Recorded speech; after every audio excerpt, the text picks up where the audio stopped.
first sentence of my Common App essay was, "I can't wait to turn you on." The moment you come here, you're so inspired by what you can achieve with technology in any domain, honestly. It's so flexible. The whole thing is you fail fast because then you learn really fast. I like to wake up at 5. Oh my God. I mean, I love learning. I just have never cared about the grade. Hi friends, I'm Maddie and I'm a senior software engineer. Welcome to my channel where we talk about all things coding memes, insights, and vlogs. Today we have a really special guest, Jess. Can you give us an elevator pitch about who you are and what you do? Yeah, so thank you for having me. I'm a CS student at Stanford in my 3rd year, and I'm building a startup too. That's really cool. What does your startup do? Yeah, so I'm in AI gaming. What that looks like is it's a 3D interactive storytelling platform with generative agents and then also dynamic AI systems for scene deployment. How did you get the startup idea initially? What drove you to create the startup? I mean, I grew up playing games like Sims, episodes, going through Wattpad. So I've been through all the weird corners of the internet. Same. And it took me a really long time for me to say that publicly when I was telling people about what I'm building. But I mean, I have always been so immersed within that interactive storytelling space. And so here during my time at Stanford, I became really interested with the work being done in generative agents. Specifically this idea of emergent behaviors and what you can do to create more immersive realities with these agentic models. And so since I've always been in the space of playing those games, I kind of saw all of the different gaps. And essentially what that meant was I saw that right now it's an extremely unique time period in which you can innovate that space, fill in the gaps with the evolving technology, both in the graphics sense and also in the narrative branching sense. That's awesome. Do you think that wanting to have a startup motivated your decision to go to Stanford? Yes, absolutely. I grew up in Las Vegas, so I had always been very entrepreneurial, and I was also really fascinated in tech because I think I learned at a really young age that that is how you have impact at a really large scale, and it is also one of the best investments of your time. Is having an idea. But I didn't really know about tech in Las Vegas, honestly, because it's just not in the culture. So when I was deciding between colleges, at the end I was between Yale and Stanford. I ultimately decided that I wanted to be around tech a lot more, which is why I chose Stanford. And now I can't imagine having had made any other decision. That's so true. I think I have been really lucky in that I grew up Yes, around tech. very For true. context, I grew up in the Bay Area, quite next to Google and like Silicon Valley and all that. So for me, science and math and tech were always kind of the things I wanted to do, and I never saw myself doing anything else. It's always interesting getting perspectives from people who came from different backgrounds and different places in the US. Yeah, super true. I think like the moment you come here, you're so inspired by what you can achieve with technology in any domain, honestly. It's so flexible, and there's so much room for problems to be solved. So true. So you study computer science at Stanford. What do you think made you specifically stand out? Why do you think Stanford decided to admit you? Yeah, so I think one important thing to note about Stanford admissions is I don't know how much they take into consideration what major you want to do. So as a Stanford student, you don't have to decide on your major until the end of your 2nd year. Second year. Yeah, so you have plenty of time. I know a ton of friends who have changed majors and discovered different passions while being here, which I think is one of the best parts, honestly. But for me, I did not grow up coding since I was 10. I think one of the things that got me into Stanford is my track history of being pretty rebellious. I think I love doing what people tell me I can't do. Nice. Or like just finding that boldness in whatever area of my life I can. And so what that looked like was I played tackle football. Oh, wow. When I was like 13, 12. By the way, it wasn't like I love football or anything. I actually knew nothing about football, but I think someone told me that I can't play football. And so I did. And so I was a defensive end on a men's tackle football team. I was the only girl. And I honestly had a great time as well. I think I was starter for a few games, MVP of a few games. Wow. So it was a ton of fun. Crazy. And then I played flag football in high school as a quarterback. So I think that was a big part of my life where I learned what discipline could do. And I just channeled that boldness into my essays. My essays were wild. Oh, what did you write about? I was so risky with my, like, the first sentence of my Common App essay was, "I can't wait to turn you on." Oh my god. And it was about how I hacked into a Roomba to basically optimize okay. how. Could have gone I mean, either way. they're all pretty darn, like, I definitely took a risk on my essays, and the more people you talk to, you find that a lot of other people who got in did as well. Like, the essays are extremely creative. Most of these people are extremely creative. Yeah, I think Stanford really cherishes just passionate, weird people. That's amazing. I think that's definitely, if I read your admissions essay, I think I would have taken double take, and I've been really curious to read more into it. I think they definitely did do a double take. Nice. So I guess the moral of the story is, 1, I never want to get on your bad side because you could probably tackle me. And 2, if I want to get you to do something, reverse psychology is the way to go. Yeah, sure. Social Yes. engineering, guys. You just learned so much about me. And what year are you at Stanford? So I'm a junior, third Okay. year, and I'll probably stay here for 2 more, so my senior year, Ooh. and then there's a co-term program, which you do 4 years of undergrad and then 1 year of a master's degree. Cool. Would your master's also be in computer science? It would be. There's this really cool program called the Management Science and Engineering major and master's program here, but it's basically our business school. Oh, and like okay. entrepreneurial school, honestly. And that's what I always thought I wanted to do as my co-term, but now that I think of it, I think I really want to do CS again, but AI or EE or something super random. Oh, cool. Yeah. Wait, why specifically EE? Is it the Roomba? Did the Roomba story go full circle? Because why not? I've literally not done EE a single day of my life, but you know, that's more the reason to do it. Wow, that's amazing. Actually, fun fact, the intro to EECS class almost made me drop my computer science major because I was so bad at the EE part, like unbelievably bad. Like, I'm okay Yeah. at computer science. I'm not the best, not the worst. EE, just Yeah. like absolutely nothing. Give me a circuit, I'm gonna fry myself. Wait, that's like, I don't know if it's a good or bad thing, but I'm like insanely stubborn. Like, my That's willpower, good. once I say, like, you know how you have intrusive thoughts in your head? Yes. The moment I have one, I like have to commit for it. Like, for example, when I was younger, I told myself I would never drink. Oh, For no other reason, by the way. And now I won't drink for the rest of my life that's because a of that. that's a really good For thing. no other reason besides the fact that I said I wouldn't when I was a kid. Wow. And I feel like I keep making those really just illogical commitments to myself, but then I have to do it, you know what I mean? So I feel like the harder something is, the more I want to do it. I think honestly, that's a really good trait to have. I mean, I wish I could have that kind of motivation and willpower. I think it's either, like, it's definitely sheer stupidity, but also, like, definitely helps, especially when you're building something or, you know, in a space where you have to really fight for a spot at the table. Would you say, speaking of fighting for a spot at the table, would you say Stanford computer science is competitive? Do you think people are more collaborative, or do you see any like kind of competition or cutthroatness? It's super collaborative. I think people are constantly like, for me, I know I'm not going to go into big tech or a traditional SWE role, although it obviously pays very well. I mean, if you're a startup founder, you'll make billions. It's fine. You better just invite me to your mansion. But my friends who are interested in that space, like, they're always helping each other with interviews, and it's super sweet seeing that collaborative culture. I feel like across all majors, it's very collaborative and wholesome. We're a very wholesome school. It's like camp Stanford. It's very camp. But I hear it's slightly different if you're pre-med. Yeah. But I think that's the case everywhere, perhaps. Yeah, I can relate to that. I think at MIT, especially computer science, Yeah. especially if you weren't getting a master's, just being a software engineer, grades don't really matter, and people are so nice and humble. So I cannot like count the amount of times my friends would just drop everything, their own problem sets, their own homework, to help me with my little like problems and my homework. That's so sweet. And that just like that kind of environment I really miss. So I'm super happy that you have found that at Stanford as well. Yeah, definitely. It's like, it's so cliche, but truly, like, the friends you make here is the most beautiful part of it all. Yeah, for sure. Yeah. So you've been at Stanford for 3 years. You've obviously taken a lot of classes. What has been your favorite class at Stanford? Ooh, okay.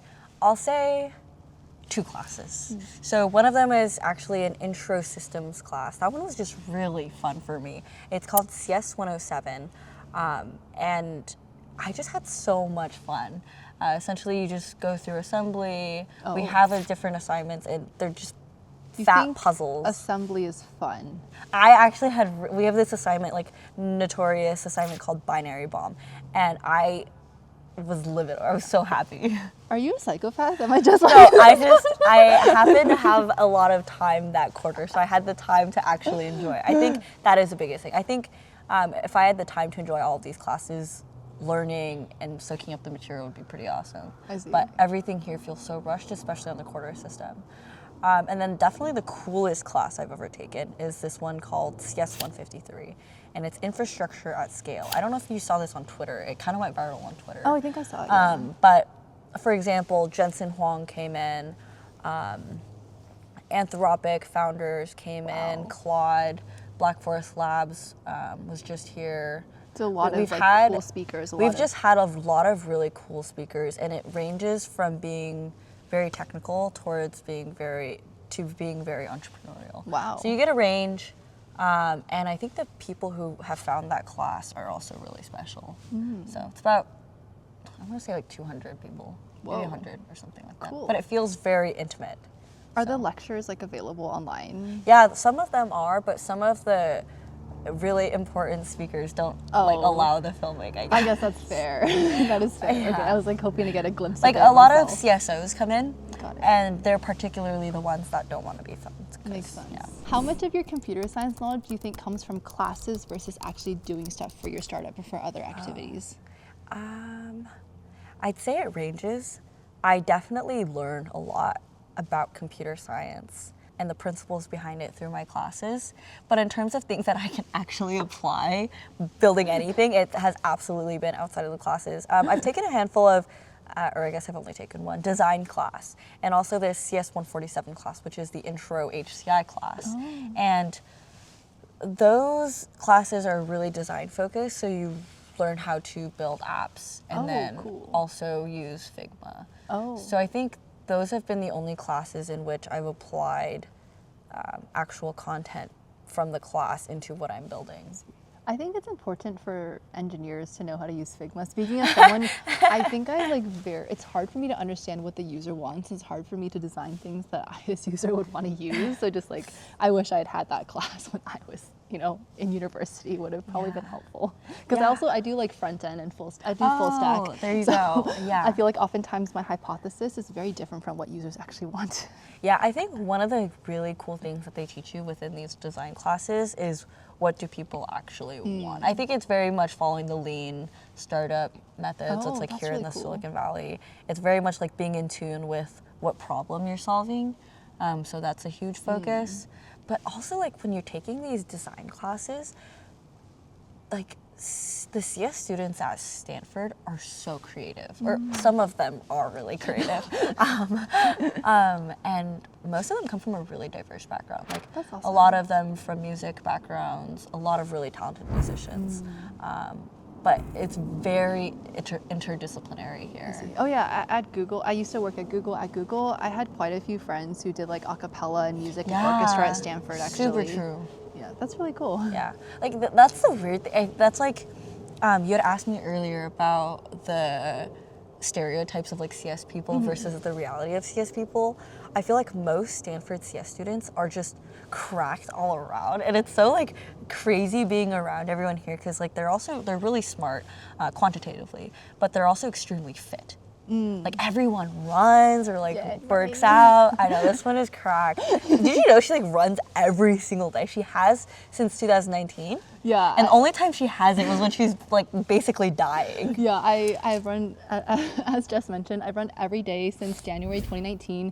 I've only missed 4 total days. Once when I was in a hospital, once when I was getting my wisdom teeth out, and then once when I was in an airport for over 24 hours. So, That's yay, crazy. running. I love my running friends. Yeah. Would you say that grades actually matter for you or for other computer science students at Stanford? I can say for me, it definitely doesn't. That one I'm pretty sure of. I mean, I love learning. I just have never cared about the grade. But in terms of like, it depends what you want to go into. I think even when you want to I think it matters if you want to go into a graduate program. For sure. That is the case in which it does matter. But if you want to go into big tech, I know it's a lot more projects focused now and skills based rather than a transcript. I think a lot of jobs don't even ask for it. Even in big tech. Yeah, I mean, you would know better. You'd know how to answer Yeah, that I worked question. at many different big tech companies. Like, for example, I was previously at Google. I interned at IBM, Microsoft, Amazon, Morgan Stanley. I have never submitted my transcript, and hopefully Yeah. never will have to. Yeah, super to true. be And honest. it applies similarly when you're applying to like working at startups as well. So I've worked as a chief of staff at a health tech startup and then a business development intern at a different like blockchain startup. So yeah, I don't think the grade ever mattered. And especially if you're building something on your own, it certainly doesn't. Got it. While running your startup at Stanford, what resources do you think Stanford offers to help you flourish and scale your startup? Honestly, the biggest resource is just the culture itself. It is constantly around you, especially being here in Silicon Valley. There's a lot of inspiration, and I think some of the biggest resources is the people that you're able to have access to.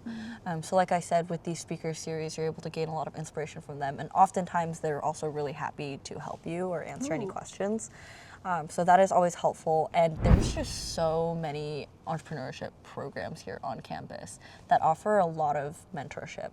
But overall, I'd say the biggest resource is the fact that it is all around you. Wow. And so you can constantly get help if you want it. Yeah. It's the accessibility. Nice. Yeah. What's one piece of advice you've been given as a startup founder? Yes. I think it's so simple, but just starting it. Because oftentimes, like for example, when I first came in, I mean, everyone has to start somewhere, right? If you want to build something, everyone has to start somewhere. And I think a lot of people, I mean, it's a cliche, where people spend a long time preparing or honing the perfect idea, perhaps, or like waiting for the perfect idea to come to them. Well, I guess I have a few different takes for when you're trying to find the best idea or the best problem.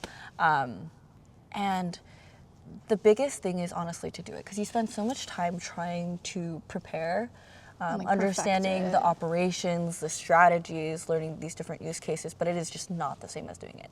If your main goal is to learn the most about how to successfully scale something, build something 0 to 1, you honestly just have to get your hands dirty, because like I said, if your priority is to learn how to do that, the best way to learn how to do it is just to do it. And I think it's a lot harder, like easier said than done, especially for women, you'll find, because it absolutely is a matter of confidence as well. One thing that I've noticed, especially with female founders, is you'll get a lot of, like my female friends, they'll say like, I'm working on this project. Whereas they've already developed their MVP. Whereas with a lot of male founders, they're like, oh yeah, I'm working on my startup, and they haven't even found an idea yet. Yeah, I think that percolates to big tech as well. There was actually a study when I was at Google. There was an email sent out that like they did research and they found out that female software engineers tend to put themselves up for promo much less. Like Yeah. they tend to put themselves for promo like much later, even with similar skills. So that email was actually being like, if you have a female report who you think is like not advocating for themselves, you should advocate them. And my manager actually put me out for promo and I got it that year. So Let's go. yeah, definitely. I think a lot of the time, I think because of society, I think a lot of women just tend to Yeah, undersell it's themselves. very And true. I think in the startup world, it's like you said, it's so It is important to ever so like true. sell yourself. And You have I to, because totally you see have that. to put yourself at the table. I mean, this applies to either gender, but you have to be bold. But I think women just have a harder time doing that. But like, for anyone wanting to build anything, you have to just do it. I think the successful founders that I do know, oftentimes they have tried and failed many times. Like the whole thing is you fail fast because then you learn really fast. And you can plan as much as you want, but you don't understand the beauty of building something until your hands are in the weeds. For you, what is the biggest challenge you faced as a startup founder and full-time student? Being a founder and a full-time student, that's the challenge. I think it took me a while to figure out what the balance was. And the balance question is so simple. It's just a matter of what your priorities are. So the moment that my priorities became just crystal clear is when I found out exactly how I want to balance my life. I think I figured and solved this problem when I would have weeks, like maybe 2 weeks of sprinting my startup when the academic quarter was lighter. I'd feel so inspired from meeting all these from meeting all of these builders and founders who really care about what they're building. And coming back to then midterms week or like having to watch my lectures again, it's just, I'm sure I'd have a lot of fun if I was able to focus on school alone, but never had I felt more clear about what my priorities are in this current moment. Yeah, so it's also just a matter of like priorities is like, what do you have more fun doing? What's more of a limited time opportunity right now? Like it's different for everyone, but like the balance problem is truly just a matter of priorities. How do you prioritize? Do you use things like Google Calendar or like a project management system, or is it like Yeah. all in your head, or See, do you write it down? I used to be such a, like, I planned out every single detail of my day. I would put all my meetings out there. But that's when I found that I only did that because I had too many things going on. Because I think before I was building something, I was trying to do everything because I'd always been a very passionate person, always trying to put forth my best effort in life, in whatever arena. And what that looked like was basically saying, I can do this, I can do this. And my mentality was, I believe in myself, so I know that I can do everything at once. And what I've actually learned is now I'm feeling super focused because now I know exactly what I want to do, and I like don't have to plan my days anymore. I think I'd heard this advice from somewhere on the internet where it's like you don't plan your day, you just come up with the priority for the day. And I tried testing that out, but it didn't work back then. But now that is exactly how it works for me. Nice. Yeah. Can you walk us through a typical day in your life of balancing school and startup and coding? Sure. So I like to time block. I don't. So the tough thing about being in college is the friends. Like it's the best part of it. Don't get me wrong. Me and my friends love having adventures and just really spontaneous shenanigans. But also it's hard when you feel a really strong responsibility to execute on your vision. So for that reason, I really prioritize working in the morning.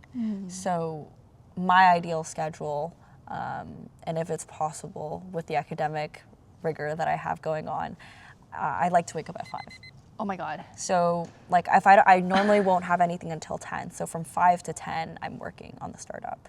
I'm awake still the previous night at 5 a.m. some days. Wow, that's so much respect. I cannot do that. It's awesome. Sometimes my boyfriend and I have like almost an overlap, or he texts me goodnight at like 4 a.m. and I text him good morning at 5 a.m. And getting that sprint out in the morning is so important because even it's so productive too and uninterrupted.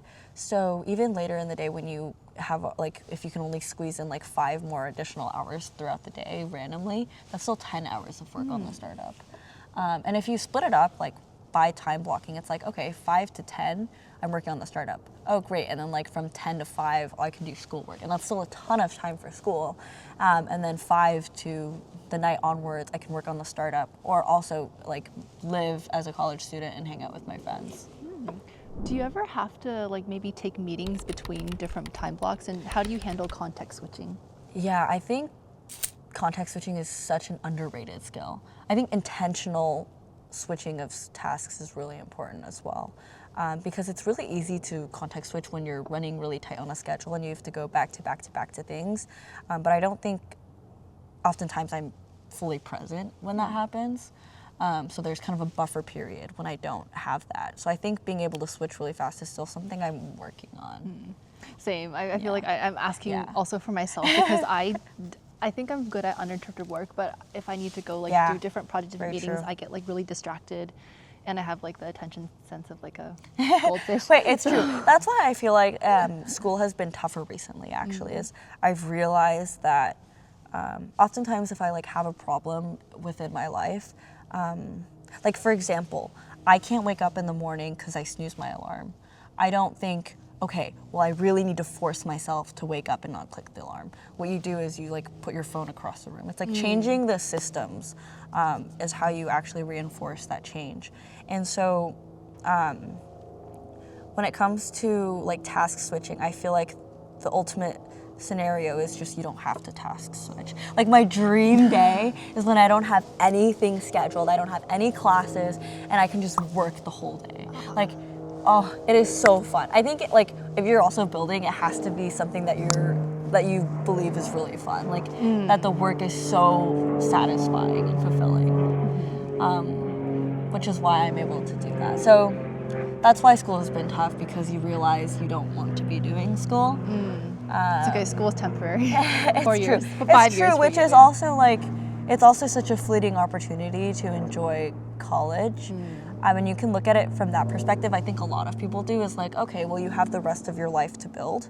But also, my take on that is, when you're a student, you have so much security to build. Because like, even if the startup doesn't work out, you're still a student. So you're really mitigating the risks when you're building as a student.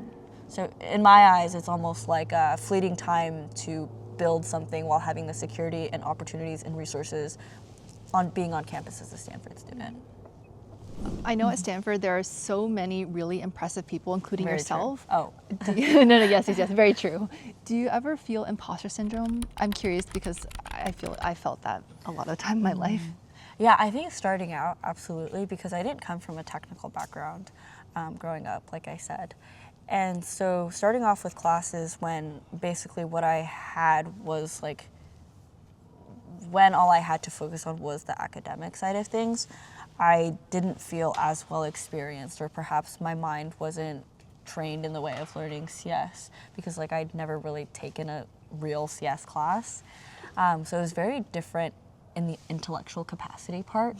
I felt like I had to rewire how I learned a lot. And that was really tough, especially during busier quarters, where I feel like I only had a limited amount of time to study and work hard for each class. So falling behind in those classes was definitely really hard. But I think I got over it. Like now I wouldn't say I feel it at all. Oh, nice. And you do that by just learning more. Like, you beat imposter syndrome because maybe you are an imposter. Do you know what I mean? That just like, do better. Oh my gosh. That's probably not great advice for your mental health, but like, I feel like I'm very harsh on myself in like a kind way, or like an honest way, where it's like, why am I feeling this way? And oftentimes, like, you can rephrase it to be like, oh, well, if I learn this, then I'm not an imposter anymore. So it was really just a matter of forcing myself to learn so that I didn't feel like that. That's And I really feel like that's the insightful. true way that you kind of fix that problem. Wow. Yeah. That's a really cool insight to have. I still, imposter syndrome is a work in progress. I still very much feel it. For me, what really helped was just internalizing that even if I feel this way, a lot of people actually also feel this way. And Yeah. we, as people, especially on LinkedIn at work, you want to put your best self forward. Very true. So what that means is you're comparing the worst of yourself with the best of other people. And that's honestly not a fair comparison. Yeah, that's very true. And you mentioned, sometimes being hard on yourself is useful. I do agree, but I think also having some grace for yourself. Yeah. Something that I have come to terms with is if I try really hard, even if, I'm not the best, I am happy with the fact that I tried, and that Yeah. makes me feel less of an imposter. Definitely. Because I That's put in very the true. work, even Yes. if it wasn't like Yes. concretely like I'm the best, at least it's like I put in the effort and I can at least say that I belong here. Yeah, I absolutely agree with that part. I feel like if you're putting in the work and the effort, then you Learning you should be above all. yes, for sure. I think another part of the imposter syndrome is like, what scope are you looking at it from? Because it's all relativity. It's like you can compare yourself in certain factors, and that just might not be your strong suit. So I Yeah. think like having a lot of confidence in what you do well and what you're uniquely positioned to do also makes you realize like it shifts it's like a paradigm shift of what you should prioritize. For sure. And it's like, no matter how well we do, I will never be, what's that, Johnny Kim, who was a NASA astronaut and a Navy SEAL and a doctor from Harvard. Or Bridget Mendler. Oh, yeah. So, it's fine. There's always going to be someone better than There's you. always an Asian little kid better than you. It's Yeah, true.